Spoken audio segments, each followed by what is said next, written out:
Hi everyone, how are you? It's Casey.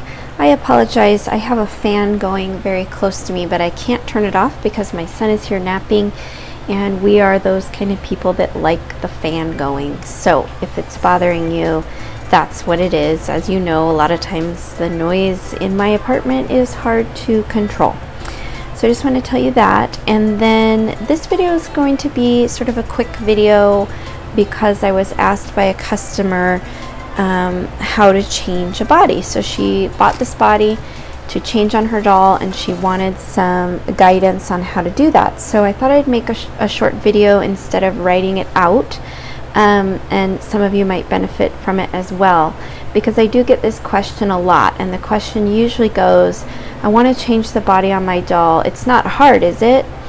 Or is it hard? And the answer is not super simple. So it can be hard, it can be easy. It depends on what type of doll you have. So if you have a doll that's already been customized by someone else, you definitely want to know the base doll, and if the head has been glued in any way by the customizer.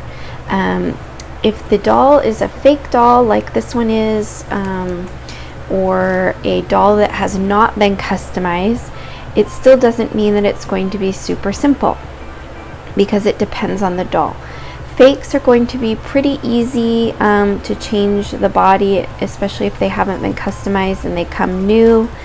Older Blythe dolls, even though it's just the body, sometimes you have this part glued on older dolls and it doesn't come apart easily, and you can't get that original body off. So just be aware that you need to know first the history of the doll and what type of doll it is. If you do have a custom, you want to talk to the customizer if possible. If not, and it's an authentic doll, you just need to find out what mold it is and visually see if there is any glue or anything here, because this is the area that's going to make the most difference about removing and changing the body. The scalp glue isn't going to matter as much because we're just going to sort of pull out the old body and put the new one in, but you will need to check on that first. If you're good to go, all you're going to want to do first is take out the screws. So let's unwind her little pull string here. It always gets stuck around their hair, so we might have to cut that. Okay. So the first thing you're going to want to do when you are changing the body is take the screws out. Another thing about a lot of times with Blythe dolls, these screws can get stripped if you use them too many times. So if you find that the screws are hard to get out, I would recommend changing them to new ones before you put any back in.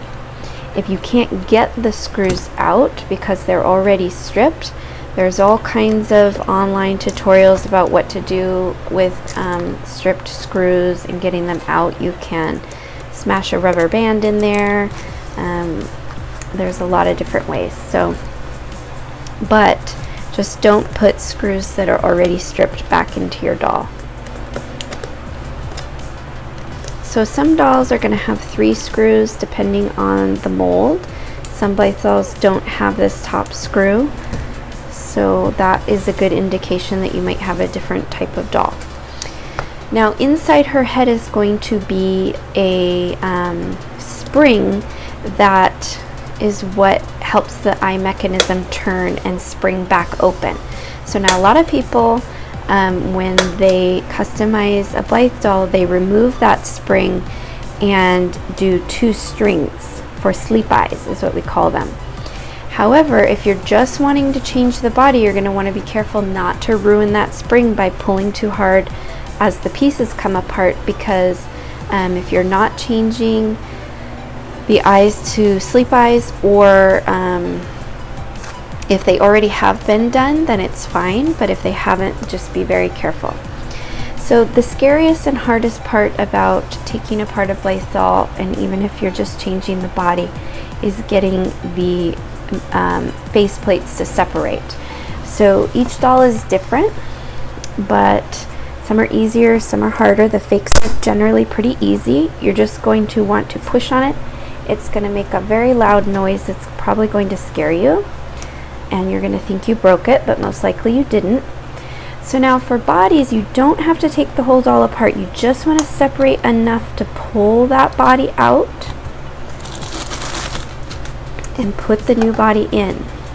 And you will want to be careful with the neck here on these types of jointed bodies. You might want to put a rubber band around the neck piece before you insert it. Otherwise the head can be a little bit floppy, but that's a preference thing. I've talked about it in other videos. We're not going to do it this time because we're just kind of showing how to change it.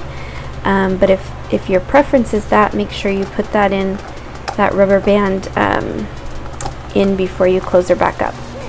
And now you're just going to put the head down in there to where the neck is going to go down inside the little groove.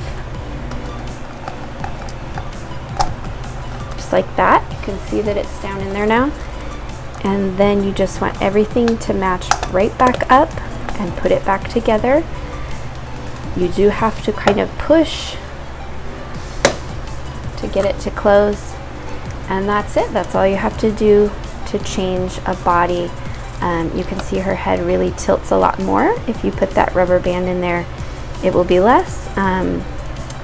Some people like the extra tilt, and it just depends on how heavy your doll's head is. With all this hair, it can make her really tilt down, but if you cut her hair, you might like it that way. So that's, again, totally preference. It's not necessary to change it.